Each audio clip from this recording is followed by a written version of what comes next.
চট্টগ্রামের flight lieutenant Motiur Rahman স্টেডিয়ামে third one day international match New Zealand versus Bangladesh. Toss অনুষ্ঠিত হচ্ছে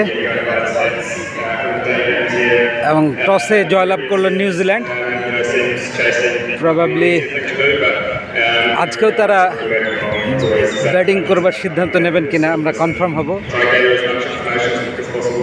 চমৎকার আবহাওয়া, একেবারে চকচকে রোদ, dry weather, bright Sunny weather. এবং এইখানে চট্টগ্রামে স্পোর্টিং পিচ হয়, হাই স্কোরিং ম্যাচ হয়, সেক্ষেত্রে অ্যারাউন্ড 300 রান আজকে হয়তো দেখার সুযোগ হবে। 270, 80, 90 কিংবা 300-র কাছাকাছি কোনো টোটাল। বাংলাদেশ দল দ্বিতীয় ম্যাচটায় দারুণ খেলেছে এবং দারুণ শেপে আছে। সেখান থেকে বেটার ফাইট ব্যাক করে ফিরে এসছে যেহেতু সিরিজে। আজকে সিরিজ জেতার জন্য বাংলাদেশ মরিয়া হয়ে চেষ্টা করবে এবং আমরা হোপফুল যে বাংলাদেশ 2-1 সিরিজটা জিতবে বা জিতুক, সেই সুযোগ রয়েছে। লিটন দাসের কথাটাও আমরা শুনবো কিছুক্ষণের মধ্যে।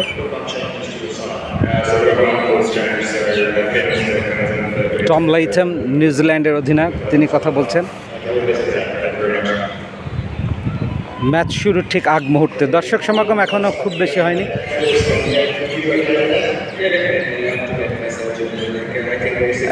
নিউজিল্যান্ড ব্যাট করবে তাই মনে হচ্ছে আমার কাছে। লিটনও বলছে তিনিও টস জিতলে হয়তো ব্যাটিং করতেন। সো ম্যাচ শুরুর আগে থার্ড ওয়ানডে ইন্টারন্যাশনালের ঠিক আগ দিয়ে ভিডিও আপডেট এ পর্যন্ত।